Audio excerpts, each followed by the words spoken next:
Good morning students, welcome to Hindi online classes. Students, हमने अपने part second में पढ़ा था अपठित गद्यांश में को पढ़ते समय किन बातों का ध्यान रखना चाहिए, उसके प्रश्नों का उत्तर देते समय हमें किन बातों का ध्यान रखना चाहिए। आज हम कर रहे हैं अपठित गद्यांश यदि हमारे एग्ज़ाम में आता है या हमारी बुक में है तो अपठित गद्यांश को किस हिसाब से हमें या किस तरीके से हमें पढ़कर उसके प्रश्नों के उत्तर देने चाहिए, किस तरीके से हमें अपठित गद्यांश को पढ़ना चाहिए और उसमें दिए गए प्रश्नों के उत्तर सही तरीके से देने चाहिए। तो सबसे पहले हम पढ़ेंगे अपठित गद्यांश, उसको समझने का प्रयास करेंगे कि इस गद्यांश में किसके बारे में जानकारी दी गई है, इसका अर्थ समझेंगे, इसका मूल भाव समझेंगे और फिर इसमें दिए गए हमारे जो प्रश्न हैं उनके हम उत्तर लिखेंगे। तो सबसे पहले हम करेंगे अपठित गद्यांश को पढ़ना शुरू। तो क्या करना है, जब आपके एग्ज़ाम में या आपकी बुक में इस तरीके का कोई अपठित गद्यांश आता है, कहने का मतलब वह गद्यांश जो आपने आज से पहले नहीं पढ़ा हो, इस तरह का गद्यांश आता है तो हमें उसे बड़े ही ध्यानपूर्वक पढ़ना होता है कि इसमें हमें किसके बारे में जानकारी दी जा रही है। तो हम भी ध्यान से पढ़ना शुरू करेंगे। मोर एक सुंदर पक्षी है। अपनी सुंदरता के कारण ही यह पक्षियों का राजा कहलाता है। मोर भारत का राष्ट्रीय पक्षी है। यह अपने अधिक वजन के कारण अन्य पक्षियों की भांति देर तक नहीं उड़ पाता। इसकी गर्दन लंबी होती है। इसके सिर पर एक सुंदर कलंगी होती है। मोर की सबसे बड़ी विशेषता है क्या? मोर के सुंदर पंख।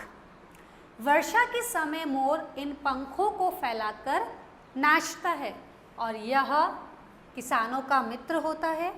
मोर जंगलों, बागों और खेतों में रहता है। मोर के पैर उसके शरीर की अपेक्षा कम सुंदर होते हैं। ये तो हो गया आपको गद्यांश पढ़ने का तरीका कि आपने एक गद्यांश को पहली बार इस तरीके से पढ़ लिया। हो सकता है आपकी स्पीड अच्छी हो और तो आप उसको बड़ा जल्दी से पढ़ लें, लेकिन एक बार ही पढ़ते आपको यह गद्यांश समझ में नहीं आएगा, याद नहीं होगा।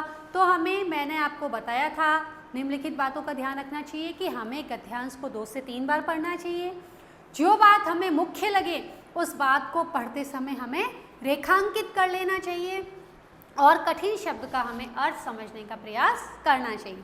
तो हम एक बार से फिर इस गद्यांश को पढ़ेंगे और साथ में जो बात हमें मुख्य लगेगी उसे हम रेखांकित करते हुए चलेंगे, ताकि हम जब कोई प्रश्न का उत्तर दे हमें समझ में नहीं आए या हो सकता है वही प्रश्न आ जाए जिसे हमने रेखांकित किया हो। अब हम गद्यांश को पढ़ते हैं वापस धीरे धीरे। मोर एक सुंदर पक्षी है। तो हमें समझना आया कि हमें इसमें मोर के बारे में बताया पहली लाइन में, पूरा ये नहीं समझ लेना है, पहली लाइन में कि हमारा जो पक्षी है कौन सा, मोर, वो कैसा है, बहुत ही सुंदर है। अपनी सुंदरता के कारण ही यह पक्षियों का राजा कहलाता है। तो हमने यहाँ लाइन कर ली, रेखांकित कर लिया कि पक्षियों का राजा आपसे पूछा जाए तो कौन कहलाता है? मोर कहलाता है। किस कारण से कहलाता है? सुंदरता के कारण से कहलाता है। तो प्रश्न दोनों आ सकता है आपके कि सुंदरता के कारण पक्षियों का राजा कौन कहलाता है? आपका उत्तर हो जाएगा मोर। पक्षियों का राजा कौन कहलाता है? तो आपका उत्तर हो जाएगा मोर। ठीक है, आगे हम पढ़ते हैं। मोर भारत का राष्ट्रीय पक्षी है। इस लाइन में हमें ये समझ में आया कि हमारा जो देश है, पूरा भारत देश, उसका राष्ट्रीय पक्षी कौन है? मोर। तो हमें एक लाइन यह भी महत्वपूर्ण लगी कि मोर हमारे भारत का राष्ट्रीय पक्षी है। यह लाइन हमें मुख्य लगी, इम्पोर्टेंट लगी, तो हमने इसे रेखांकित कर लिया। अब हम इसे यहाँ तक हमें समझ में आ गया कि मोर सुंदर पक्षी है। यह सुंदरता के कारण ही इसे पक्षियों का राजा कहा जाता है इसे, और ये हमारे भारत का राष्ट्रीय पक्षी है। यहाँ तक हमें समझ में आ गया। अब इस गद्यांश को आगे पढ़ने का प्रयास करेंगे। यह अपने अधिक वजन के कारण अन्य पक्षियों की भांति देर तक नहीं उड़ पाता है। तो अब ये क्या हो गई, इसकी विशेषता भी कह सकते हैं आप, और एक इसका माइनस पॉइंट, कमी भी कह सकते हैं कि उसका वजन कैसा होता है, अधिक वजन होता है, इसलिए ये क्या नहीं कर पाता, देर तक नहीं उड़ पाता। हाँ, मुझे ये लाइन भी मुख्य लगी, क्योंकि ऐसा भी प्रश्न हो सकता है कि मोर अधिक देर तक क्यों नहीं उड़ पाता, तो आपने लिख दिया अधिक वजन होने के कारण। प्रश्न को हम ये भी पूछ सकते हैं, अधिक वजन के कारण कौन सा पक्षी देर तक नहीं उड़ पाता, हमारा उत्तर हो जाएगा मोर। प्रश्न कैसे भी आ सकता है, तो हमें जो मुख्य बात लग रही है हम उसे रेखांकित करते हुए चलेंगे। इससे आगे फिर हम अपने गद्यांश को पढ़ेंगे। इसकी गर्दन लंबी होती है, तो इसकी गर्दन कैसी होती है, लंबी होती है। इसके सिर पर एक सुंदर कलंगी होती है, मुझे ये बात भी बहुत इम्पोर्टेंट लगी। मोर की सबसे बड़ी विशेषता है, इन्होंने बिल्कुल आगे हेडिंग करके दिया है कि इसकी सबसे बड़ी विशेषता क्या है, हमने सबसे बड़ी विशेषता के नीचे लाइन कर दी कि मोर के सुंदर पंख। मोर की जो पंख होते हैं वो बहुत ही सुंदर है, और जो इन्होंने बिल्कुल हाईलाइट करके बताया है कि मोर की सबसे बड़ी विशेषता है मोर के सुंदर पंख, तो हमने इसके नीचे भी रेखांकित कर लिया है। वर्षा के समय मोर इन पंखों को फैलाकर नाचता है। ठीक है, क्या करता है, वर्षा के समय नाचता है। यह किसानों का मित्र होता है, मित्र जिसे आप सखा भी कहते हैं, दोस्त भी बोलते हैं, इंग्लिश में फ्रेंड भी बोलते हैं। तो ये किसका होता है, किसानों का मित्र होता है। क्यों, क्योंकि ये ज़्यादातर जंगल में है, खेत है, बगीचे हैं, वहाँ पर रहता है, गांव के इलाकों में रहता है। तो मोर जंगलों, बागों और खेतों में रहता है। आपसे पूछा जाए कि कहाँ रहता है, तो आ सकता है यह जंगलों में, बागों में और खेतों में रहता है। मोर के पैर उसके शरीर की अपेक्षा कम सुंदर होते हैं, तो ये भी एक इसकी कमी है कि उसका शरीर तो बहुत ही सुंदर होता है, लेकिन उसके जो पैर होते हैं वह इतने सुंदर नहीं होते हैं जितने कि उसका बाकी शरीर सुंदर होता है। मैंने इस गद्यांश को 2 बार पढ़ा, 2 बार पढ़ने के साथ में इसे धीरे धीरे ध्यानपूर्वक पढ़ा, ये गद्यांश मुझे अच्छे से समझ में आ गया। हो सकता है आप लोगों को 2 बार पढ़ने पे समझ में नहीं आए, तो आप तीसरी बार इस गद्यांश को और पढ़ें ताकि आपको वह बिल्कुल अच्छे से समझ में आ जाए और फिर आप इसके प्रश्नों के उत्तर दे सकें। अब आता है कि आपके सामने ये गद्यांश दिया गया है, अब इसमें से आपको कई सारे प्रश्न दिए जाते हैं, उनके उत्तर लिखने होते हैं। तो आपको स्टूडेंट्स एग्ज़ाम में इस तरीके का गद्यांश लिखा हुआ आएगा, फिर आपको लिखा जाएगा कि निम्नलिखित प्रश्नों के उत्तर गद्यांश में से ढूंढकर दीजिए। निम्नलिखित प्रश्नों के उत्तर गद्यांश में से ढूंढकर दीजिए। अब इसमें कई तरह के प्रश्न हो सकते हैं, कई तरह के प्रश्न हो सकते हैं कि सबसे पहला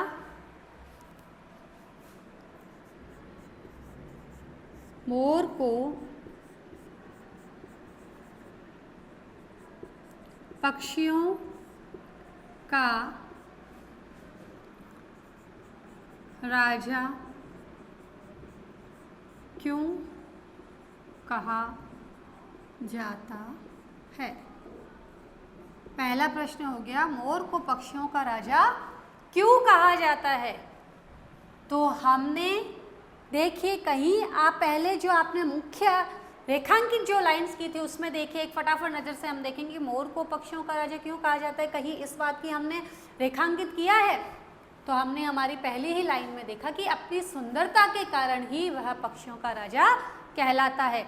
अब ये बात तो हमें इसकी समझ में आई, लेकिन इसे अपनी भाषा में कैसे लिखोगे, तो आप लिखोगे मोर की सुंदरता के कारण ही मोर को पक्षियों का राजा कहलाता है या कहा जाता है। मोर को उसकी सुंदरता के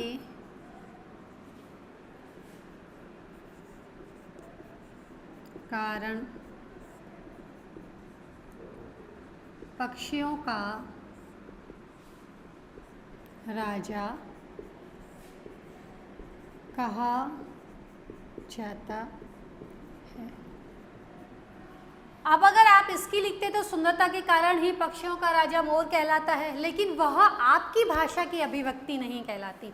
तो आपकी भाषा में आपने लिखा कि मोर को उसकी सुंदरता के कारण पक्षियों का राजा कहा जाता है, या मोर की सुंदरता के कारण मोर को पक्षियों का राजा कहा जाता है। किसी भी तरीके से आप लिख सकते हैं। इसी प्रश्न को मैं अगर दूसरे तरीके से बनाना चाहूँ तो बना सकती हूँ, मोर को ना लिखकर मैं लिख दूँ, सुंदरता के कारण किस पक्षी को पक्षियों का राजा कहा जाता है। सुंदरता के कारण किस पक्षी को पक्षियों का राजा कहा जाता है। तो आपका उत्तर सीधा सीधा सरल शब्द में हो जाएगा, मोर को पक्षियों का राजा कहा जाता है। अब है दूसरा प्रश्न, सपोज करिए मैं इसी में से बनाना चाहूँ तो मैं बना देती हूँ, किस पक्षी की या किसकी या मोर की गर्दन कैसी होती है। तो मैंने बनाया मोर की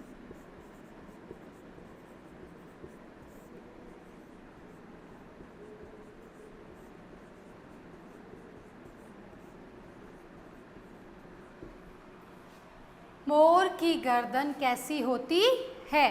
अब आपने अपने पैराग्राफ को देखा है, पढ़ा है, तो देखिए कहीं हमने इसको रेखांकित किया है। हो सकता है वह आपको मुख्य बात लगी हो, मुझे नहीं लगी हो, या मुझे मुख्य बात लगी आपको नहीं लगी। तो देखते हैं, हमने यहाँ लिखा हुआ है सुंदर पक्षी है, अपनी सुंदरता के कारण ये पक्षियों का राजा है, राष्ट्रीय पक्षी है, अपने अधिक वजन के कारण यह देर तक नहीं उड़ पाता, इसकी गर्दन लंबी होती है। तो हमें उत्तर यहाँ से मिला कि मोर की गर्दन कैसी होती है। तो हम यहाँ से लिखना शुरू कर देंगे, मोर की गर्दन लंबी होती है। हमने हमारा उत्तर लिखा कि मोर की गर्दन लंबी होती है। हमसे पूछा गया कि मोर की गर्दन कैसी होती है, हमने हमारा उत्तर लिखा कि मोर की गर्दन लंबी होती है। अब आपसे अगला प्रश्न पूछा जाता है, मैं यही लिखूंगी,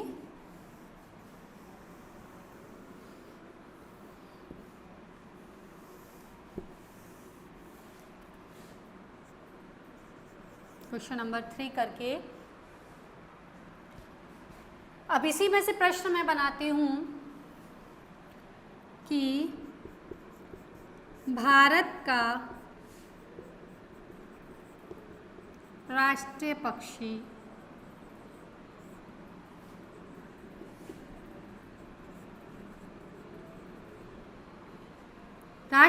कौन है। तो हमारा उत्तर हो जाता है, हमने इसके नीचे रेखांकित कर रखा है, मोर भारत का राष्ट्रीय पक्षी है। तो हमारा उत्तर हो जाएगा मोर। मोर भारत का राष्ट्रीय पक्षी है। इस तरीके से नंबर 4 पे बन सकता है नया क्वेश्चन। यदि हम बनाना चाहें कि मोर की सबसे बड़ी विशेषता क्या होती है, मोर की सबसे बड़ी विशेषता क्या होती है, तो हमने रेखांकित कर रखा है मोर के पंख या मोर के सुंदर पंख उसकी सबसे बड़ी विशेषता होती है।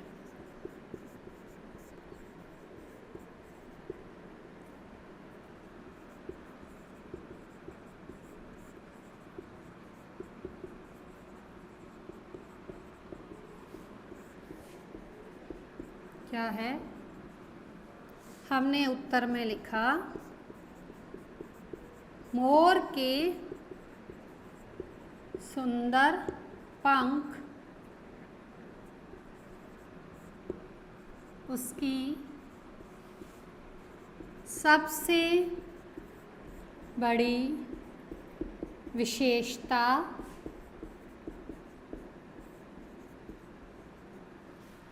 इसमें आगे आप और कई तरह के प्रश्न बना सकते हैं कि मोर के सिर पर सुंदर क्या होता है। हम कह सकते हैं मोर के सिर पर सुंदर कलंगी होती है, नेक्स्ट हम प्रश्न बना सकते हैं कि मोर किसका मित्र होता है, तो हम उत्तर में लिख सकते हैं किसानों का मित्र होता है। और प्रश्न बन सकते हैं कि मोर कहाँ रहता है, तो मोर जंगलों में, बागों में और खेतों में रहता है। सबसे सुंदर मोर के सबसे कम सुंदर मोर के शरीर में कौन सा भाग होता है, तो हम बता सकते हैं कि मोर के जो पाँव होते हैं वो बहुत ही कम सुंदर होते हैं। तो इस तरीके से हमें स्टूडेंट्स हमारे गद्यांश को पढ़ना है और पढ़ने के बाद में उसे ध्यानपूर्वक रेखांकित करना है।